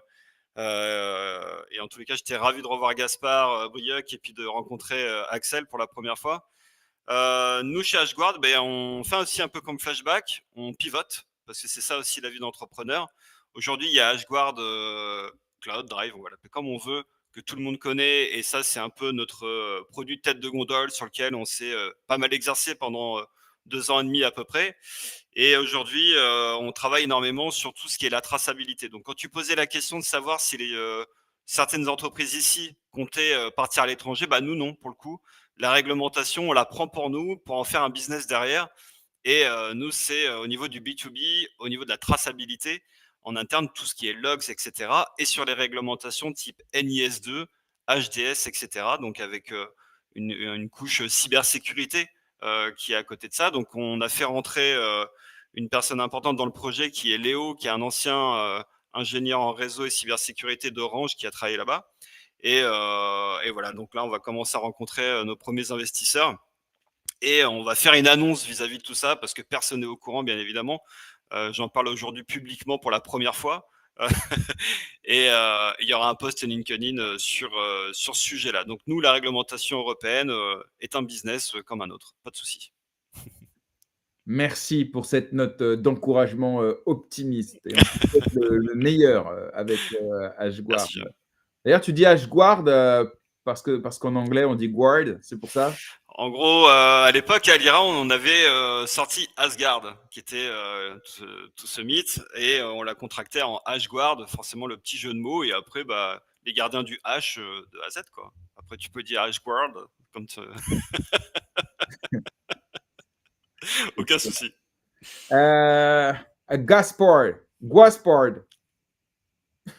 Yes. Ouais, non, mais merci beaucoup. Ouais, c'était vraiment, vraiment très, très cool. Pas trop tech, c'est top, parce que je suis pas le plus gros tech de France, donc quand ça va trop deep, c'est bien. C'est cool qu'il y avait Brieux pour lever un peu là-dessus. Et non, ouais, merci pour l'invitation, c'était très cool. Nous, de notre côté, donc, comme je le disais, là, on est sur un deuxième tour de table, bon, qui est déjà quasiment bouclé. On passe qu'avec des privés, mais s'il y en a que ça peut intéresser, on est toujours ouvert. Et donc, après, lancement du produit sur le marché français d'ici à peu près 3 à 4 mois. Et on cible principalement le secteur juridique, donc on va travailler avec des avocats et des notaires en priorité. Donc, s'il y a des cabinets qui sont intéressés pour bosser avec nous et pour travailler sur le testnet qui est en cours et sur notre solution au moment du lancement sur le marché, avec grand plaisir. Excellent. Brieux, pareil, petit mot de la fin.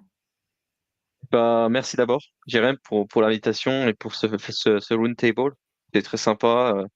Très content en plus de refaire ça avec Gaspard, Axel et Steve, que je connais très bien. Des entrepreneurs avec beaucoup de passion, et ça, c'est important. Voilà, c'est le Dépine est fait de passion. Et ouais, non, après, moi, de mon côté, s'il y a des développeurs, s'il y a des gens qui sont intéressés par Flashback, on a nos réseaux sociaux. Vous tapez Flashback ou Flashback Social, ou Flashback Network, vous devriez normalement nous trouver assez facilement. Vous pouvez aller aussi sur flashback.tech. Et vous trouverez aussi Discord, Telegram, vous pouvez nous rejoindre. Et si vous êtes développeur, on va lancer notre solution B2B en version alpha d'ici les 2 prochaines semaines. Alors, on est en train de peaufiner l'interface utilisateur et l'expérience utilisateur. Et donc, du coup, si vous vous inscrivez à une whitelist, ou vous nous rejoindre sur Telegram, Discord, vous me contactez, peut-être que vous êtes intéressé, et puis voilà, je pourrais vous envoyer le lien dès que là ça va être open. Vous pourrez tester, connecter vos comptes AWS, Azure, Google sur une même plateforme, et vous pouvez aussi utiliser Filecoin, Storj et beaucoup d'autres solutions ça même de la plateforme. Donc voilà, feel free pour les développeurs et les techos. C'est tout à vous. Merci beaucoup, Brieux. Merci à vous 4. Je vous souhaite une très, très belle continuation pour la suite. Certains d'entre vous viendront dans l'émission, j'espère, en tout cas bientôt en tant qu'invité, parce que voilà, c'est ce qu'on fait dans GM Web 3. On reçoit des entrepreneurs, on parle avec eux et on essaye de comprendre un peu leur parcours et leur vision. Merci de m'avoir partagé la vôtre ce matin. Ce matin, 13h23, ouais, on peut dire que c'est le matin encore. Je vous souhaite une excellente journée. Prenez bien soin de vous et je vous libère pour clôturer l'émission. Merci à tous les 4. Merci, Jérém. Merci beaucoup. Salut. À plus. Bye bye. Et cette émission est terminée. Merci à toutes celles et ceux qui l'ont suivi. J'espère que vous avez passé un bon moment. Je vous rappelle que l'émission est disponible en replay sur l'ensemble des plateformes de podcast, mais aussi sur YouTube. Je vous souhaite un excellent week-end et je vous dis à la semaine prochaine pour 3 nouveaux numéros de GM Web 3 dans lequel on aura nouveaux invités. On recevra notamment mardi Alexandre Lourimi, qui est un avocat crypto du cabinet Orwell. Vendredi, je recevrai Pasher, que certains évidemment ici connaissent, puisque c'est un peu le spécialiste du farming de airdrop, notamment sur Twitter.